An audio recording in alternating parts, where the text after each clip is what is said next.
Hello and welcome to my YouTube channel bio evolution. चलिए आज हम बायोलॉजिकल क्लासिफिकेशन की बात करेंगे। जो बायोलॉजिकल क्लासिफिकेशन क्लास 11th का सेकंड चैप्टर है, मेन वही चैप्टर है, तो वहाँ से स्टार्ट करेंगे। तो हम बायोलॉजिकल क्लासिफिकेशन की बात करेंगे आज। बायोलॉजिकल क्लासिफिकेशन, अब ये क्या है बच्चों? बायोलॉजिकल क्लासिफिकेशन क्या होता है? बायोलॉजिकल क्लासिफिकेशन के अंदर जितने भी ऑर्गेनिज्म दुनिया में हैं उनको ऑर्गेनाइज किया गया है और उनको एक किंगडम दिया गया है। तो सबसे पहले आपका टू किंगडम क्लासिफिकेशन आया था। टू किंगडम क्लासिफिकेशन आया था, किसने दिया था ये? कैरोलस लीनियस ने दिया था। उसके बाद थ्री किंगडम क्लासिफिकेशन आया, इसको साइंटिस्ट ने दिया था, उसका नाम था हैकेल। पूरा नाम है अर्नस्ट हैकेल। तो टू किंगडम क्लासिफिकेशन किसने दिया? कैरोलस लीनियस ने दिया। थ्री किंगडम क्लासिफिकेशन हैकेल ने दिया। टू किंगडम क्लासिफिकेशन में हैकेल ने दो पार्ट में डिवाइड किया था, प्लांटी और एनिमलिया। तो एनिमल किंगडम के अंदर जितने भी एनिमल्स आते हैं वो सब इसके अंदर आए थे, और प्लांट के अंदर सारी चीजें आ गई थी, जिसमें प्लांट भी था, फंगस भी था, बैक्टीरिया भी था, सारे थे। तो अब प्लांट के करेक्टर बैक्टीरिया और फंगस से मैच नहीं करते हैं, तो क्या किया गया? उसके लिए फिर थ्री किंगडम क्लासिफिकेशन बनाया गया। इसके अंदर फंगस को और प्लांटी को और एनिमलिया को क्लासिफाई कर दिया गया। तो फंगस को, क्योंकि फंगस का जो सेल वॉल होता है वो काइटिन का बना हुआ होता है, और फंगस फंगस का जो फंक्शनिंग होती है वो अलग होती है प्लांट से, इसलिए फंगस के लिए अलग किंगडम बना दिया गया थ्री किंगडम क्लासिफिकेशन के अंदर। तो फंगस और प्लांटी और एनिमलिया, ये तीन तरह के क्लास बना दिए गए। तो थ्री किंगडम क्लासिफिकेशन के अंदर थ्री क्लासेस थी। अब उसके बाद फोर किंगडम क्लासिफिकेशन आया, क्योंकि कुछ ऐसे ऑर्गेनिजम्स थे जो एक्वेटिक थे लेकिन वो एनिमल से अलग थे, एनिमल जैसा कैरेक्टर शो नहीं करते थे, तो उनको अलग करने के लिए फोर किंगडम क्लासिफिकेशन बनाया गया, जिसको दिया किसने? कोपलैंड ने। इन्होंने क्या किया? इन्होंने प्रोटिस्टा नाम का एक नया क्लास किंगडम इसके अंदर ऐड कर दिया। तो प्रोटिस्टा, उसके बाद प्लांटी, एनिमलिया, और फंगस तो पहले से ही था, तो इसके अंदर फंगस को रख दिया गया। तो फोर किंगडम क्लासिफिकेशन अंदर प्रोटिस्टा को नया ऐड किया गया। ये एक्वेटिक एनिमल्स होते हैं, कई तरह के स्ट्रक्चर फंक्शन शो करते हैं ये। उसके बाद फाइनली आया फाइव किंगडम क्लासिफिकेशन। क्यों? क्योंकि एक बहुत बड़ा क्लास है माइक्रो ऑर्गेनिज्म का, जिसको बोलते हैं बैक्टीरिया। अब बैक्टीरिया की कोई जगह नहीं थी चारों किंगडम में, क्योंकि बैक्टीरिया अपना कैरेक्टर जो है इनके साथ मैच नहीं कर पा रहा था, तो बैक्टीरिया के लिए अलग किंगडम बना दिया गया। तो अब बनाया गया फाइव किंगडम क्लासिफिकेशन। तो इसको किसने दिया? आर एच विटेकर ने। और आजकल आर एच विटेकर का फाइव किंगडम क्लासिफिकेशन ही पढ़ा जाता है, जिसको 1969 में आर एच विटेकर ने दिया। इन्होंने क्या कहा था? इन्होंने फाइव किंगडम बना दिए। पहला बनाया मोनेरा, दूसरा बनाया प्रोटिस्टा, और थर्ड था इनका फंगस या फंजाई, प्लांटी एंड एनिमलिया। तो बच्चों क्लासिफिकेशन आपको समझ में आ गया होगा। सबसे पहले टू किंगडम क्लासिफिकेशन आया, जिसको कैरोलस लीनियस ने दिया, प्लांटी और एनिमलिया में इसको क्लासिफाई कर दिया। उसके बाद थ्री किंगडम क्लासिफिकेशन आया, जिसको हैकेल ने दिया। इसमें फंगस को इन्होंने एड ऑन किया और plantae animalia as it is रख दिया। उसके बाद आपका आया फोर किंगडम क्लासिफिकेशन, जिसको कोपलैंड नाम के साइंटिस्ट ने दिया। इन्होंने प्रोटिस्टा को इंट्रोड्यूस किया, तो फोर किंगडम क्लासिफिकेशन हो गया, बाकी सारी चीजें एज इट इज रख दी। उसके बाद फाइव किंगडम क्लासिफिकेशन आया, तो एक बड़ा किंगडम ऐड हुआ, जिसको बोलते हैं किंगडम मोनेरा। इसके अंदर सारे बैक्टीरिया आ जाते हैं, जो कि आज का हमारा टॉपिक भी है। तो मोनेरा, फिर प्रोटिस्टा, फिर फंगस, प्लांटी एंड एनिमलिया। ये फाइव किंगडम क्लासिफिकेशन बन के तैयार हो गया 1969 में, जिसकी हम लोग आज करंट में स्टडी करते हैं। तो अब हम लोग क्या करेंगे? अब हम लोग किंगडम मोनेरा से शुरुआत करेंगे आज की क्लास की। ये हो गया आपका बेसिक आइडिया क्लासिफिकेशन से रिलेटेड। तो आगे बढ़ते हैं बच्चों, एक बार देख लीजिए, इसको समझ लीजिए, उसके बाद फिर आगे बढ़ते हैं।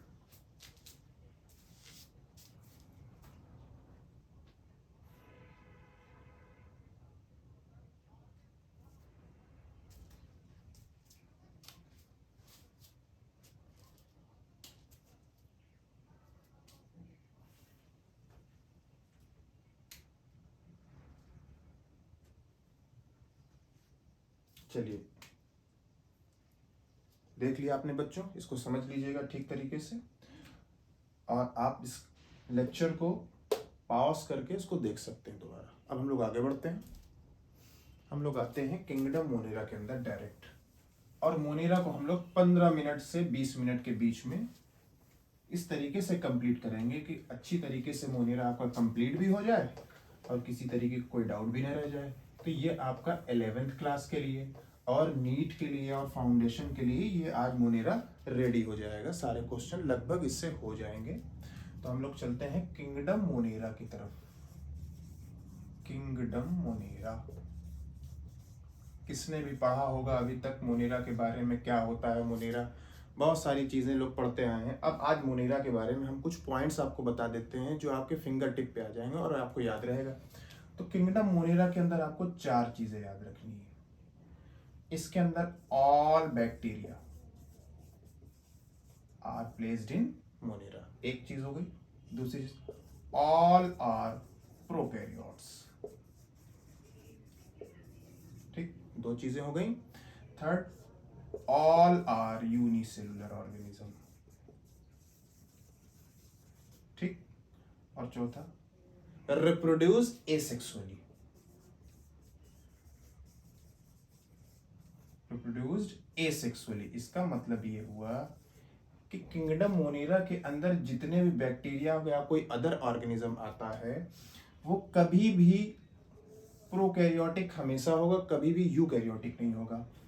ऑलवेज यूनिसेलुलर ऑर्गेनिज्म मोनेरा के अंदर होंगे और एसेक्सुअली अपने आप को रिप्रोड्यूस करेगा, कभी भी सेक्सुअल रिप्रोडक्शन नहीं करेगा। क्यों? क्योंकि ये यूनिसेलुलर होते हैं, सिंगल सेल ऑर्गेनिजम्स होते हैं, ठीक है। ये 4 चीजें किंगडम मोनेरा के अंदर आपको याद रखनी पड़ेंगी। अगर ये चीजें याद रहेंगी तो किंगडम मोनेरा आपका आपके हाथ में रहेगा, नहीं तो कंफ्यूजन बना रहेगा। इन 4 चीजों के अलावा और कोई चीज ऐड नहीं करनी। अगर कोई आपसे पूछे कि किसी बैक्टीरिया का नाम ले ले, पूछे कि यूकैरियोटिक होता है कि प्रोकैरियोटिक होता है, जितने भी बैक्टीरिया होते हैं सब प्रोकैरियोटिक होते हैं और बैक्टीरिया मोनेरा के अंदर पढ़े जाते हैं। अब आगे बढ़ते हैं सीधे, ये 4 पॉइंट याद रखिएगा, देख लीजिए एक बार अच्छे से। चलिए आगे बढ़ते हैं, विदाउट टाइम वेस्टिंग आगे बढ़ते हैं। हम देखते हैं कि बैक्टीरिया होता क्या है, व्हाट इज बैक्टीरिया। अगर बैक्टीरिया की बात करें, हमेशा से आप लोग बचपन से सुनते आए bacteria bacteria bacteria bacterial infection. Bacteria होता क्या है, बैक्टीरिया खाता क्या है, कैसा रहता है, कैसा दिखता है बैक्टीरिया, कहाँ कहाँ रहता है बैक्टीरिया। ये क्वेश्चन आपके दिमाग में आता होगा, बच्चों से लेकर बड़ों तक सबके दिमाग में ये आता होगा कि बैक्टीरिया खाता क्या होगा या बैक्टीरिया रहता कहाँ है, कैसा दिखता है। तो बैक्टीरिया के बारे में बता देते हैं। एवरीवेयर, बैक्टीरिया हर जगह होता है, कोई ऐसी जगह नहीं जहां पर बैक्टीरिया न मिले, ठीक है। हर जगह मिलेगा, हर जगह इन द मीन्स आइसबर्ग में मिलेगा, जहां जहां आप लोग सोच भी नहीं सकते वहां पर भी बैक्टीरिया मिलता है। आपके घर में, आपकी बाईसाइकिल में, बाइसिकल में, कार में, आपके कपड़ों में, आपके पेन में, हर एक जगह पे, दरवाजों के हैंडल्स में, हर जगह पे बैक्टीरिया, ग्लास में, बॉटल्स में, हर जगह पर आपको बैक्टीरिया मिलेगा। आइसबर्ग्स में होते हैं या हॉट स्प्रिंग में भी हो सकती है। ये तो एक्सट्रीम कंडीशन हो गई, अभी आप आगे पढ़ेंगे आर्की बैक्टीरिया के बारे में, वहाँ चीज़ें ये पढ़ेंगे। तो आइसबर्ग्स में, हॉट स्प्रिंग में या गट्स में, एनिमल्स के, वहाँ सब मिलते हैं। तो हर जगह मिलते हैं। आपके एनसीईआरटी में एक लाइन लिखी हुई है, एक हैंडफुल सॉइल में, मतलब एक मुट्ठी अगर आप मिट्टी ले लेंगे तो उसके अंदर कम से कम आपको 100 बैक्टीरिया मिलेंगे, ठीक है। तो ये चीज़ जो है आपको एनसीईआरटी में मिल जाएगी। वैसे जो मेन चीज़ थी बैक्टीरिया के बारे में हमने वो आपको बता दी, ठीक है। तो बैक्टीरिया आर यूबिक्विटस एवरीवेयर, हर जगह आपको मिलेंगे बैक्टीरिया, ठीक है। अब बैक्टीरिया के शेप के बारे में बात कर लेते हैं कि बैक्टीरिया का शेप कैसा होता है। तो कहाँ मिलता है, तो हर जगह बैक्टीरिया आपको मिलेगा, ठीक है। क्योंकि बैक्टीरिया माइक्रो ऑर्गेनिजम्स होते हैं, माइक्रो ऑर्गेनिजम्स, इसीलिए आपको दिखाई नहीं पड़ते हैं। माइक्रो ऑर्गेनिज्म ऐसे ऑर्गेनिजम्स होते हैं जो माइक्रोस्कोप से दिखाई पड़े, इसीलिए इनको माइक्रो ऑर्गेनिजम्स बोलते हैं।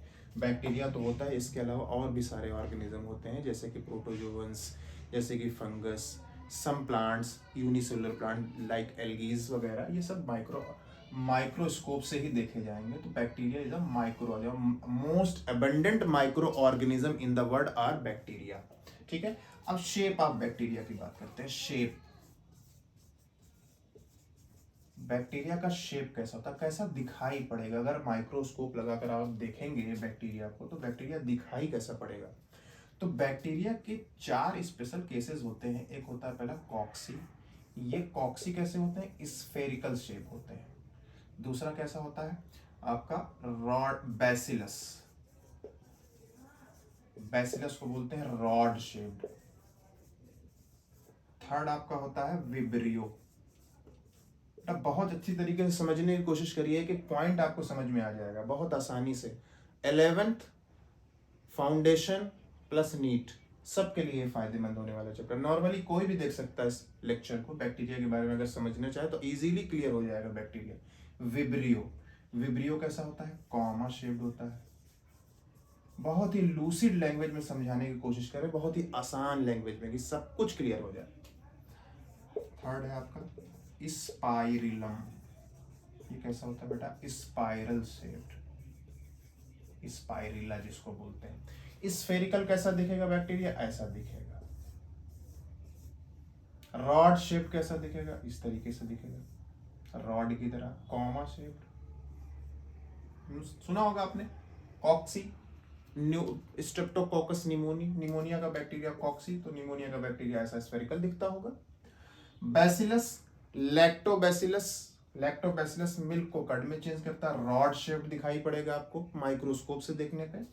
विब्रियो कॉलेरी, कॉमा शेप दिखाई देगा, कॉलेरा का बैक्टीरिया। और एक होता है स्पाइरलम, स्पाइरल शेप, इसका स्ट्रक्चर कुछ ऐसा होता है। ये कभी पेप्टिक अल्सर या स्टोमक अल्सर हो जाता है तो वहां पे इस तरीके के स्पाइरलम बैक्टीरिया इस तरीके से फ्लैजिला लाइक स्ट्रक्चर होता है जिससे ये मूव करते हैं। ठीक है, तो ये 4 शेप होते हैं बैक्टीरिया के, कॉक्सी, बैसिलस, विब्रियो और स्पाइरल। इन चारों को क्लियर कर लीजिए तो बैक्टीरिया का शेप दिखाई देगा। अच्छा, एक चीज आपको यहाँ पे बता देते हैं, आज किसी भी ऑर्गेनिज्म के बारे में आपको पढ़ना है, समझना है, तो 4 चीजें आपको याद रखनी पड़ेंगी। क्या क्या? पहला है आपका बॉडी ऑर्गेनाइजेशन। दुनिया का कोई भी ऑर्गेनिज्म होगा, कोई भी स्पीसीज होगी, ये 4 चीजें अगर आप देखते हैं उसको, तो वो कॉन्सेप्ट उसका क्लियर हो जाएगा। Body organisation, habitat, mode of nutrition, इसको नोट कर लीजिएगा साइड में। किसी भी ऑर्गेनिज्म के साथ इन चारों को आप फिट कर दीजिएगा, आपका ऑर्गेनिज्म क्लियर हो जाएगा। Body organisation, habitat, mode of nutrition और रिप्रोडक्शन। अब किसी भी ऑर्गेनिज्म को इसके साथ फिट कर दिए, बैक्टीरिया की बात करें, बैक्टीरिया को फिट कर देते। देखिए, बॉडी ऑर्गेनाइजेशन का मतलब ये होता है कि बॉडी यूनिसेलुलर है कि मल्टीसेलुलर है, यूकैरियोटिक है कि प्रोकैरियोटिक है, ये हो गया बॉडी ऑर्गेनाइजेशन। सेलुलर लेवल है या टिश्यू लेवल है या organ system level body organisation है। ठीक है, हैबिटेट का मतलब क्या हुआ? कहां पर रहता है वो? टेरेस्ट्रियल है, मेराइन है या फ्रेश वाटर है, आर्बोरियल है। कुछ ऐसे ऑर्गेनिज्म है जो पेड़ों पे रहते हैं, ठीक है, कुछ ऐसे ऑर्गेनिज्म है जो बिलों में रहते हैं, बोरोइंग एनिमल्स। ठीक है, तो हैबिटेट क्या है? वो कहाँ रहता है। मोड ऑफ न्यूट्रिशन का मतलब है उसका फूड लेने का तरीका क्या है, ऑटोट्रॉपिक है या हेट्रोट्रॉपिक है, सेप्रोफिटिक है, क्या है, ये चीज उसका मोड ऑफ न्यूट्रिशन कहलाता है। और रिप्रोडक्शन, किस तरीके से वो रिप्रोड्यूस करता है, एसेक्सुअली करता है या सेक्सुअली करता है। एसेक्सुअली रिप्रोडक्शन करेगा तो सिंगल बॉडी होगी, पहचान में आ जाएगा कि यूनिसेलुलर ऑर्गेनिज्म है, या फिर अगर यूकैरियोटिक है तो मल्टीसेलुलर भी हो सकता है और यूनिसेलुलर भी हो सकता है। तो ये 4 चीज अगर आप याद रखेंगे तो किसी भी ऑर्गेनिज्म का कॉन्सेप्ट आपको इजीली क्लियर हो जाएगा। उसके बाद उसके एग्जांपल्स होते हैं, 2-4 एग्जांपल आप याद कर लीजिए। ठीक है, चलिए बैक टू लेक्चर। अब आगे बढ़ते हैं। शेप आपने देख लिया है, समझ गए हैं, अब आगे बढ़ते हैं।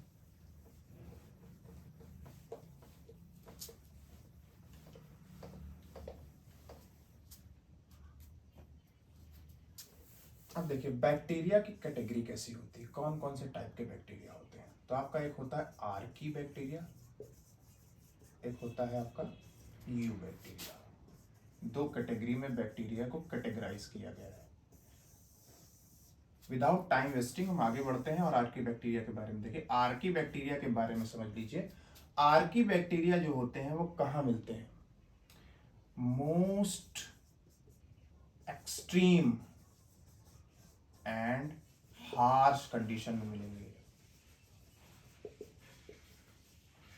बहुत ही एक्सट्रीम और हार्श कंडीशन में बैक्टीरिया जो मिलते हैं उनको क्या बोलते हैं? Archie bacteria. अब इसके अंदर कौन कौन से आते हैं? 3 आते हैं। एक आता है आपका थर्मोएसिडोफिलस। थर्मोएसिडोफिलस ये कहाँ मिलेगा बेटा? हॉट स्प्रिंग में, बहुत ही गर्म पानी जहां पर होगा एबव 100 डिग्री, 100 डिग्री का टेम्परेचर एबव होगा, वहां पर ये बैक्टीरिया सरवाइव करते हैं, आर्की बैक्टीरिया। दूसरा आपका होता है हेलोफाइल्स, सॉल्टी एरिया में रहेंगे, बहुत ज्यादा सॉल्टी एरिया होगा वो यहाँ पर क्या करेंगे? सरवाइव कर जाएंगे। और थर्ड आपके होते हैं मेथेनोजेंस। मेथेनोजेंस कहाँ होते हैं बच्चों? मेथेनोजेंस आपके होते हैं gut of ruminant animals, cattles, जैसे कि काऊ, बफेलो वगैरह, जो कि चारा खाते हैं, चबाते हैं और मुंह से झाग निकलता है। ऐसे जानवर अपने गांव में देखे होंगे। कैटल्स में इंग्लिश में आते हैं। ठीक है, तो मेथेनोजेंस क्या होते हैं कि गट में रहते हैं, और जब इनका डंग होता है तो वहां से मेथेन गैस प्रोड्यूस करने के लिए बायोगैस नाम की इंडस्ट्री में यूज किया जाता है। बायोगैस इंडस्ट्री गांव में हुआ करती थी। तो मेथेन गैस, तो मेथेनोजेंस मेनली जो है ये CH4 होता है, मेथेन का फॉर्मूला। मेनली जो क्रॉप फील्ड होती है वहां से जो चारे वाले जो छोटे छोटे प्लांट्स होते हैं, हर्ब्स एंड श्रब्स, उनको तोड़ के लाते हैं, तो उन्हीं के साथ एक क्रॉप फील्ड से आ जाते हैं मेथेनोजेंस, उसी में होते हैं, क्योंकि मेथेन क्रॉप फील्ड में मेथेन अच्छी खासे फॉर्म में मिलता है। अब वही ये जानवर खाते हैं आपके, कौन? ये आपके कैटल्स खाते हैं रूमिनेंट। तो जब ये डाइजेस्ट करते हैं तो ये डंग करते हैं, तो डंग में क्या होता है? ये वेस्ट नहीं होता, ये डिस्ट्रॉय नहीं होता, ये दो तीन तरह की कंडीशन में सर्वाइव करता चला जाता है। फाइनली मेथेन गैस या बायोगैस इंडस्ट्री में इसका यूज हो जाता है। आपके इसका डंग का, गोबर जिसको बोलते हैं, गोबर। तो ये है आपका Archie bacteria, most extreme condition. इनकी बॉडी होती है, बॉडी जो स्ट्रक्चर होता है, बॉडी की कवरिंग, वो काफी रेजिस्टेंट होती है। बॉडी कवरिंग क्या होती है? रेजिस्टेंस होता है, बहुत ज्यादा रेजिस्टेंस नहीं, रेजिस्टेंट, रेजिस्टेंट बॉडी होती है। तो कई सारी एक्सट्रीम कंडीशन को ये सरवाइव करने की कैपेसिटी रखते हैं। ठीक है, तो ये है आपका आर्की बैक्टीरिया। इतना आप याद कर लीजिए, किसी तरह कोई क्वेश्चन आता है तो कर हो जाएगा आराम से, कोई प्रॉब्लम नहीं है आर्की बैक्टीरिया में। ठीक है, अब आगे बढ़ते हैं।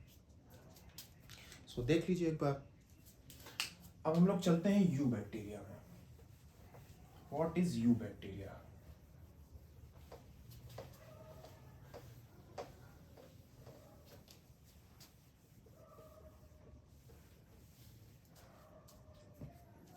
यू बैक्टीरिया क्या है? Eubacteria are true bacteria. ये भी बहुत इजी है। एक ऑप्टिमम टेम्परेचर होता है, उसी में ही सर्वाइव कर सकते हैं। हार्श एंड एक्सट्रीम हैबिटेट में सर्वाइव नहीं कर सकते। ये ऑप्टिमम टेम्परेचर होता है इनके लिए। हर एक बैक्टीरिया का अपना एक ऑप्टिमम टेम्परेचर होता है। ऑप्टिमम टेम्परेचर का मतलब होता है एक पर्टिकुलर टेम्परेचर, उससे ऊपर या उससे नीचे ये सर्वाइव नहीं कर पाते। तो किसी का बैक्टीरिया का 20 to 40 होता है, तो किसी का 30 to 40 इस तरीके से होता है। तो अलग अलग बैक्टीरिया में अलग अलग तरह का टेम्परेचर का, ऑप्टिमम टेम्परेचर का सिस्टम होता है, उसी में वो सर्वाइव करने की कैपेसिटी रखते हैं। ठीक है, अब ये बैक्टीरिया जो होते हैं ये अलग अलग तरह का मोड ऑफ न्यूट्रिशन शो करते हैं। तो bacteria all mode of nutrition show करता है। मोड ऑफ न्यूट्रिशन का मतलब होता है फूड लेने का तरीका।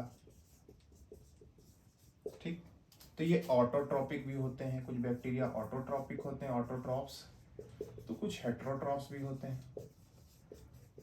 ठीक, कुछ कैसे होते हैं? सैप्रोफिटिक भी होते हैं, सैप्रोफिटिक भी होते हैं। नाइट्रोजन फिक्सिंग बैक्टीरिया भी होते हैं। ठीक, इसके अलावा सिम्बायोटिक रिलेशन भी बनाते हैं, बेनिफिशियल विद ईच अदर। एक लेक्चर हमारा पड़ा हुआ है some basic concept of biology, उसके अंदर हमने हैबिट ये न्यूट्रिशन के बारे में, इन सारी चीज़ों के बारे में डिटेल में बताया। तो एक बार उस लेक्चर को जाके आप देख लीजिए, तो ये सारी चीज़ें ऑटोट्रॉप, हेटेरोट्रॉप, सैप्रोफिटिक, ये सब क्लियर हो जाएगा। सिम्बायोटिक रिलेशन भी आपको क्लियर हो जाएगा। इसके अंदर आपको लाइकेन एंड माइकोराइजा, इस तरह की चीज़ें भी देखने को मिलती हैं आपको। इसमें सिम्बायोटिक रिलेशन बनाते हैं। तो कुछ बैक्टीरिया ऐसे भी होते हैं जो रिलेशन बना के भी रहते हैं। ठीक है, तो ये इसका हो गया मोड ऑफ न्यूट्रिशन। अब एक बैक्टीरिया की स्पेशल कैटेगरी होती है जिसको बोलते हैं साइनोबैक्टीरिया। है तो ये साइनोबैक्टीरिया, लेकिन इसको ब्लू ग्रीन एल्गी भी बोलते हैं। ब्लू ग्रीन एल्गी भी बोलते हैं।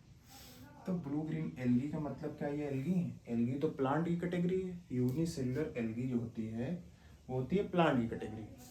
तो ये क्या प्लांट है? नहीं, ये है साइनोबैक्टीरिया। ये बैक्टीरिया ही है साइनोबैक्टीरिया। ये ब्लू ग्रीन एल्गी नाम इसका इसलिए दे दिया गया है एल्गी कि इसके पास एल्गी जैसे कैरेक्टर्स हैं। जैसे क्लोरोफिल ए है, तो क्लोरोफिल ए है तो क्लोरोफिल ए का यूज करके अपनी बॉडी में अपना खुद का फूड बना लेगा। मेक्स ओन फूड, तो मेक्स ओन फूड, ऐसे ऑर्गेनिज्म जो अपनी बॉडी में अपना फूड बना लेते हैं उनको क्या बोलते हैं? ऑटोट्रॉपिक। तो ये क्या है? ऑटोट्रॉपिक है, ऑटोट्रॉप्स है। ठीक है। अब कुछ बैक्टीरिया ऐसे होते हैं जिनके पास क्लोरोफिल नहीं होता और वो भी ऑटोट्रॉपिक होते हैं, तो इनको क्या बोलते हैं? Chemo autotrophs. ऐसे ऑटोट्रॉपिक बैक्टीरिया जो केमिकल का यूज करके अपनी बॉडी में अपना फूड बना ले, क्लोरोफिल का यूज ना करें, तो उनको क्या बोलते हैं? Chemo autotrophs. ये ऑक्सीडाइज करते हैं किन किन चीजों को? ये करते हैं नाइट्रेट, नाइट्राइट और अमोनिया को ऑक्सीडाइज करते हैं और एटीपी फॉर्मेशन में हेल्प करते हैं। फाइनली तो एटीपी के फॉर्म में ही एनर्जी मिलती है ना, एडेनोसिन ट्राइफॉस्फेट। इसके बारे में जब चैप्टर्स आएंगे तो आगे फर्दर डिटेल में बात कर लेंगे इसके बारे में। Chemo autotrophs. ठीक है, इतना क्लियर हो रहा है? सारी चीजें क्लियर हो रही होंगी। एक एक चीज क्लियर एक बार फिर से देख लेते हैं। ऑप्टिमम टेम्परेचर होता है इनका। मोड ऑफ न्यूट्रिशन लगभग सारे शो करते हैं। साइनोबैक्टीरिया को ब्लू ग्रीन एल्गी बोलते हैं। क्लोरोफिल ए होता है इनके पास और अपना फूड अपनी बॉडी में बना लेते हैं, इसलिए ये ऑटोट्रॉप्स कहलाते हैं साइनोबैक्टीरिया। कीमो ऑटोट्रॉप्स क्या होते हैं? ये ऑक्सीडाइज करते हैं नाइट्रेट, नाइट्राइट और अमोनिया को और एटीपी का फॉर्मेशन करते हैं। तो ये क्या है? कीमो ऑटोट्रॉप्स, क्योंकि इन्होंने इन केमिकल्स का यूज किया है और अपनी ही बॉडी में अपना फूड बना लिया है, तो ऑटोट्रॉप्स भी कहलाए, और केमिकल का यूज किया है तो कीमो ऑटोट्रॉप्स कहलाए। ठीक है, इतना क्लियर हो रहा होगा? आराम से देख लीजिए, थोड़ा वेट कर लेते हैं, आप लोग देख लीजिए आराम से। किसी तरह की कोई प्रॉब्लम हो तो कमेंट करिएगा। चलिए आगे बढ़ते हैं, क्योंकि जल्दी से जल्दी ये चैप्टर कंप्लीट हो जाए। तो नेक्स्ट लेक्चर भी होना है किंगडम प्रोटिस्टा का, और कम से कम टाइम में मोनेरा हो जाए, क्योंकि बहुत बड़ा चैप्टर नहीं है, छोटा चैप्टर है, लेकिन कभी कभी कंफ्यूज कर देता है बहुत ज़्यादा। अब देखिए इसके अंदर और क्या है। इसके अंदर देखिए नाइट्रोजन फिक्सिंग की कंडीशन भी होती है, नाइट्रोजन फिक्सिंग बैक्टीरिया भी होते हैं। ठीक है, जैसे कि नॉस्टॉक और एनाबिना। अब देखिए नाइट्रोजन फिक्सिंग करने के लिए इनकी बॉडी में एक स्पेशल टाइप का सेल होता है, इसको बोलते हैं हेटेरोसिस्ट। और ये कवरिंग जो होती है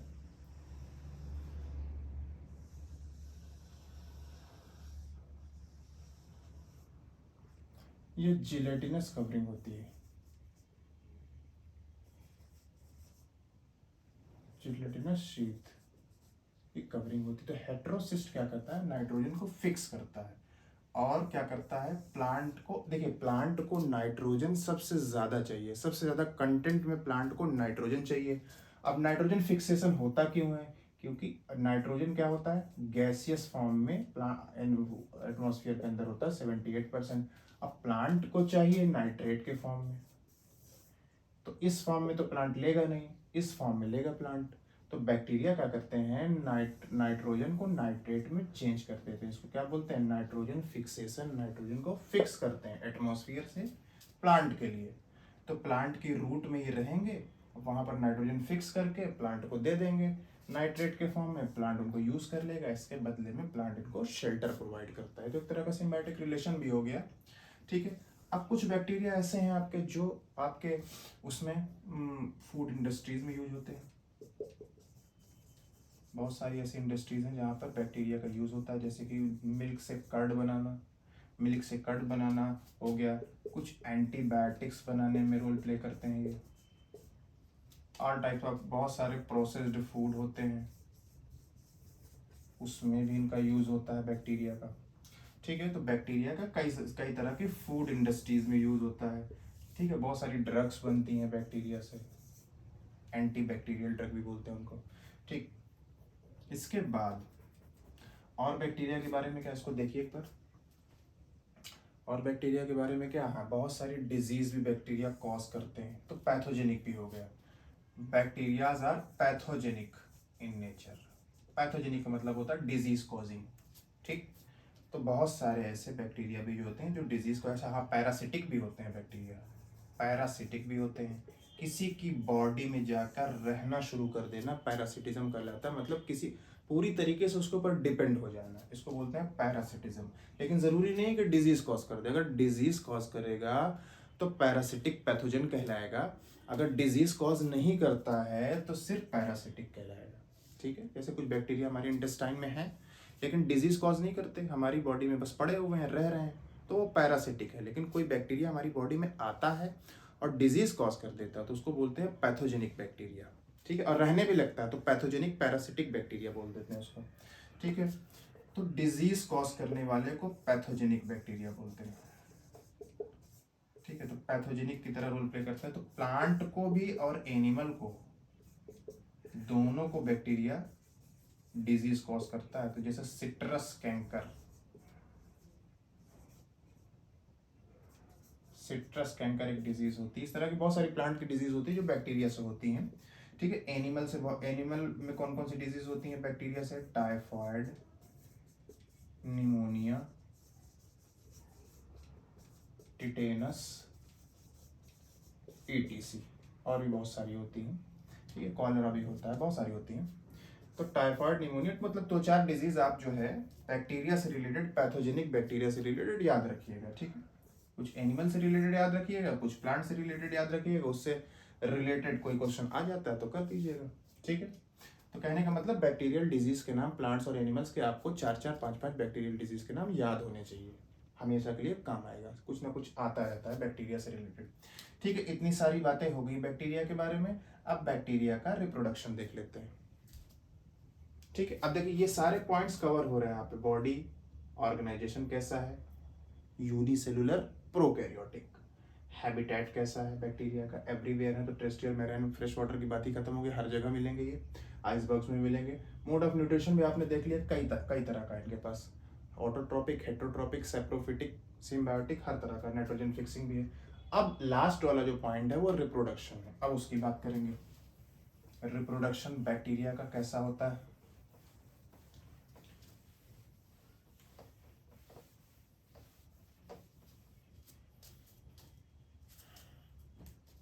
बैक्टीरिया का रिप्रोडक्शन।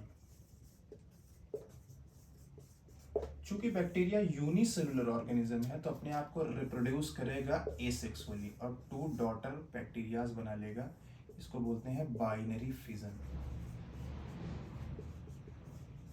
कैसा कंडीशन है ये, एसेक्सुअल कंडीशन है। एसेक्सुअली, अगर एसेक्सुअल रिप्रोडक्शन हो रहा है तो पेरेंट बॉडी ही अपने आप को 2 पार्ट में डिवाइड कर लेती है, 2 डॉटर सेल में डिवाइड कर लेती है, इसको बोलते हैं बाइनरी फिजन। बाई का मतलब 2, फिजन का मतलब ब्रेकिंग, ठीक है।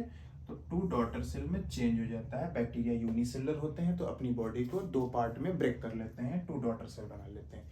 ये हो गया फिजन के थ्रू एसेक्सुअल रिप्रोडक्शन बैक्टीरिया का। लेकिन कभी कभी सम कंडीशन, ऐसी कुछ कंडीशन होती हैं कि एक बैक्टीरिया दूसरे बैक्टीरिया की बॉडी में प्रिमिटिव डीएनए को one bacterium to another bacterium transfer कर लेता है। तो ये एक तरह का a part of sexual reproduction बोल सकते हैं, लेकिन ये एक्चुअल सेक्सुअल रिप्रोडक्शन नहीं है। बस कभी कभी क्या होता है, एक बैक्टीरिया से दूसरे बैक्टीरिया में प्रिमिटिव डीएनए का ट्रांसफर हो जाता है, ठीक है, ड्यू टू अनफेवरेबल कंडीशन। ये आपका बैक्टीरिया का रिप्रोडक्शन है, ठीक है। इतना आपने बैक्टीरिया के बारे में कर लिया तो आपका एनसीईआरटी का 11th का फाउंडेशन का और नीट के लिए आपका बैक्टीरिया रेडी हो गया। अब इससे रिलेटेड क्वेश्चन कर लीजिए और सारी चीजें क्लियर हो जाएंगी। अब मोनेरा के अंदर एक ऑर्गेनिज्म और आता है, उसका नाम है माइकोप्लाज्मा। अब उसकी बात करेंगे हम। माइकोप्लाज्मा क्या होता है?